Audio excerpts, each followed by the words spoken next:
Hey, I'm Raquel Pelzel, and I love to eat, and that's why I'm a food writer and a cookbook author. I'm always looking for what's the coolest, newest trend around to incorporate into my recipes. And one thing that I've really gotten into lately, and that everyone's gotten into lately, are meatballs. They're like the new cupcake. They're everywhere. Wow, that looks great.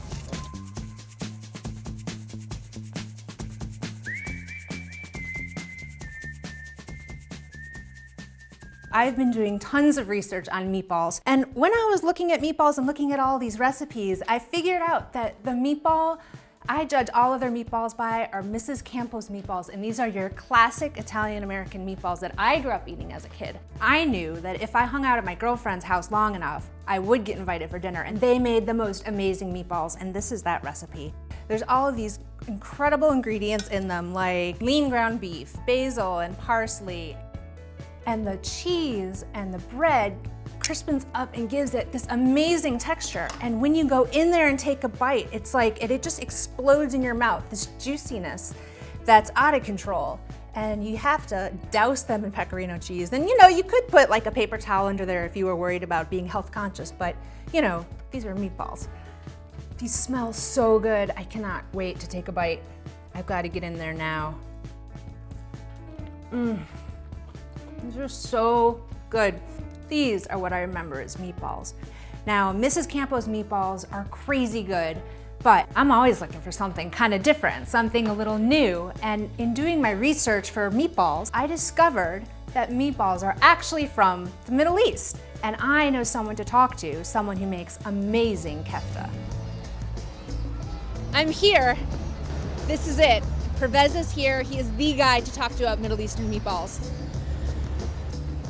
I'm working on this story about meatballs, and in my research, I kind of started up with Italian meatballs, and then all of a sudden it dawned on me that meatballs probably originally came from the Middle East and maybe Persia. We have one of the dish which is the giant meatball, which is called Kofteh tabrizi. That's the most traditional Persian Kofteh, and that's made from beef.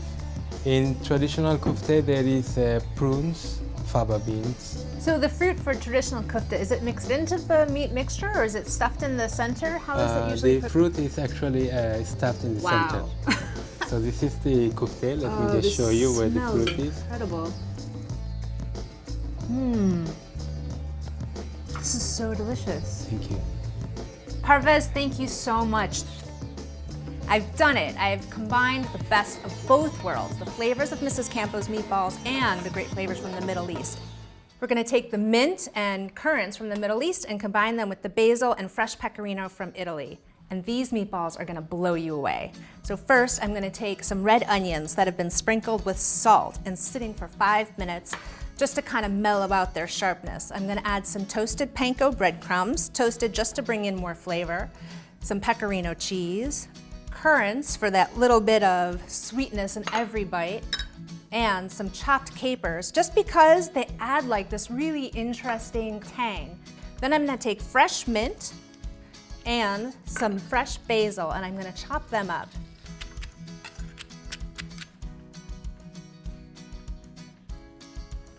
Add in the 2 eggs.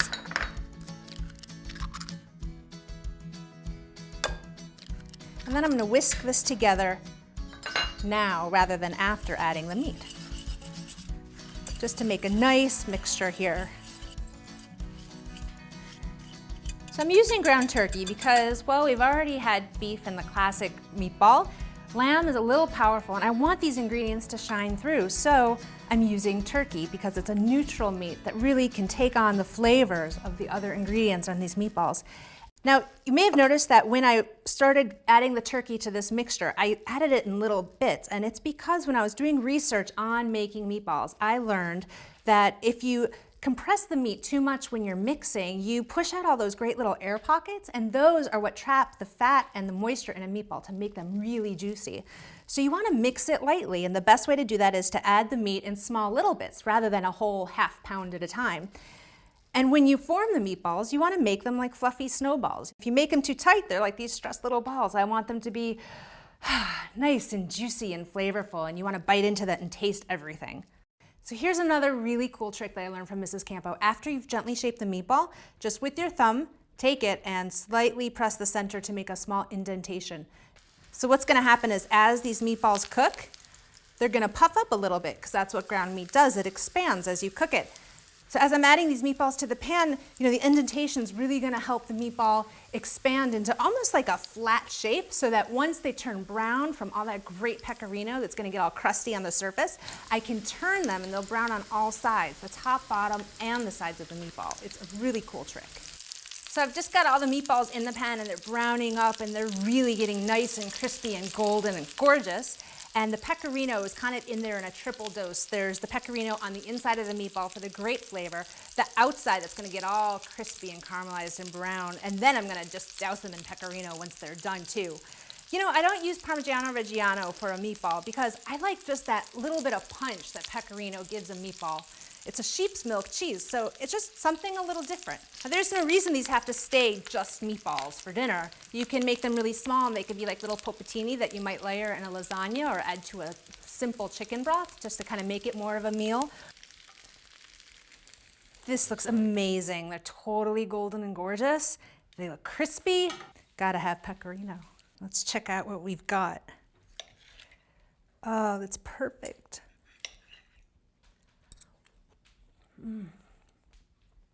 That's so good. It's just what I wanted.